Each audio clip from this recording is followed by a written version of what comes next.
Whole change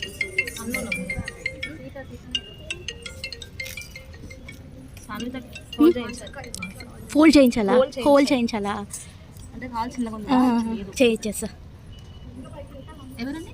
ఇంకా కొంచెం పైకి ఎక్కడి నుంచి శాండ్విచ్ చూడు. లాస్ట్ దాంట్లో పెడుతున్నాను. ఓకే ఓకే, తర్వాత సెట్ చేస్తా. అమెజాన్ నుంచి అంట నాన్న. రమ్మనాలా? శాండ్విచ్ చూడు. పార్సల్ ఉందంట. ఒక నిమిషంలో వస్తుందంట. సెకండ్ ఫ్లోర్లో రమ్మనాలా? సెకండ్ ఫ్లోర్ ఫస్ట్ ఫ్లోర్కి వచ్చేసి